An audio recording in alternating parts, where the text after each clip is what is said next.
एक नई कहानी, एक नया एहसास। आइए शुरू करते हैं एक सफर जो आपको सोचने पर मजबूर कर देगा। स्वागत है आपका कहानी के रंग चैनल पे।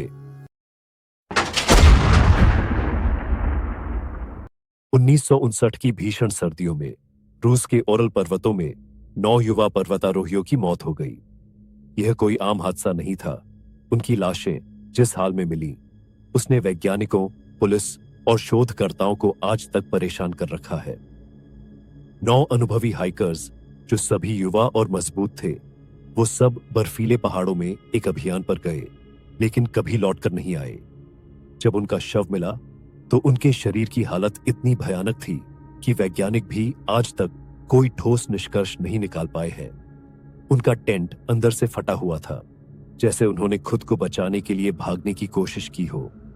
कुछ के सिर कुचले हुए थे, कुछ के हड्डियों अंदर से टूटी थीं, लेकिन कोई बाहरी घाव नहीं था। सबसे अजीब बात, एक लड़की की जीभ और आंखें गायब थीं और उनके कपड़ों पर रेडिएशन के अंश मिले। और कुछ लोग जो अपनी आंखों से कुछ घटित होते हुए देखे, उन्होंने कहा, उस रात आसमान में चमकती रहस्यमयी रोशनी देखने की बात कही थी। आज 66 साल बाद भी यह घटना एक अनसुलझा रहस्य बनी हुई है। लेकिन क्या हुआ था उस रात?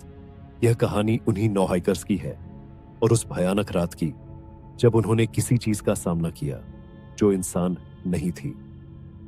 23 जनवरी 1959 में इगोर डायटलोव नाम के 23 वर्षीय इंजीनियरिंग छात्र ने ओरल पॉलिटेक्निक संस्थान के अपने 8 दोस्तों के साथ एक स्की हाइकिंग अभियान की योजना बनाई। यह यात्रा उनके लिए केवल एक हाइकिंग ट्रिप नहीं थी, बल्कि यह साहस, धैर्य और प्रकृति की कठिन चुनौतियों से जूझने की परीक्षा थी। सभी छात्र इस रोमांचक सफर के लिए उत्साहित थे। उन्होंने अपनी योजना बड़े ध्यान से बनाई थी, रूट तय किया, जरूरी सामान पैक किया और मानसिक रूप से खुद को तैयार किया।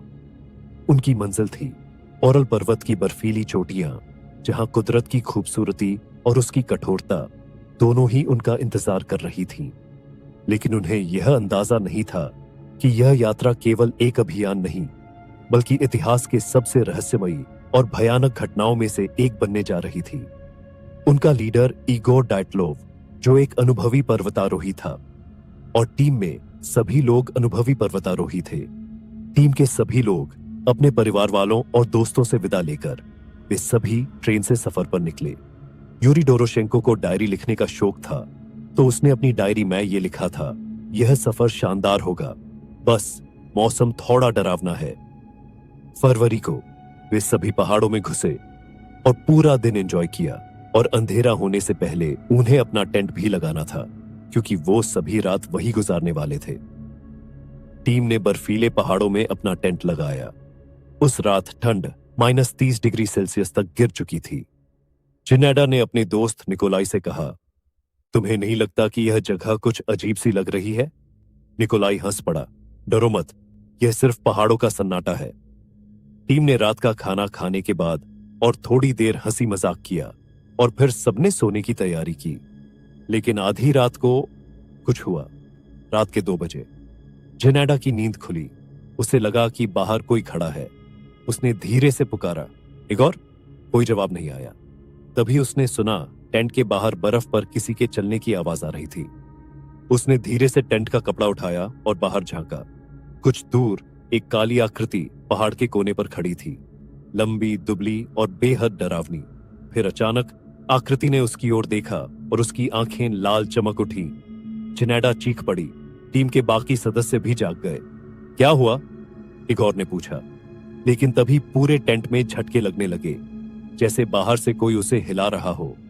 एक भयानक गुर्राहट सुनाई दी। यूरी डोरोशेंको ने चिल्लाते हुए टेंट को चाकू से काटकर बाहर निकलने की कोशिश की। जैसे ही उन्होंने बाहर कदम रखा, एक छायादार आकृति दूर बर्फीली पहाड़ियों में दिखी। वो क्या था? जिनेडा ने कांपते हुए पूछा। लेकिन किसी के पास जवाब नहीं था। और फिर सभी बर्फीले तूफान में इधर उधर भागने लगे। फिर एक दिल दहला देने वाली चीख गूंजी, बचाओ! यह रुस्तम स्लोबोडिन था। लेकिन जैसे ही बाकी लोग दौड़कर उसकी ओर गए, उन्होंने देखा कि उसका सिर पूरी तरह कुचल चुका था, मानो कोई ताकतवर चीज उसे तोड़कर रखती हो। अब डर हावी होने लगा था। हमें यहां से भागना होगा, इगोर ने आदेश दिया। बर्फीले तूफान में वे नीचे की ओर दौड़ पड़े। उनके पास कोई कपड़े नहीं थे, कोई जूते नहीं थे, बस मौत से बचने की बेताब कोशिश। नीचे एक घना जंगल था। वे भागते भागते वहां पहुंचे, लेकिन जैसे ही वे पेड़ों के पास पहुंचे, उन्होंने कुछ देखा जो इंसानी समझ से परे था। वहां 4 लंबी आकृतियां खड़ी थीं।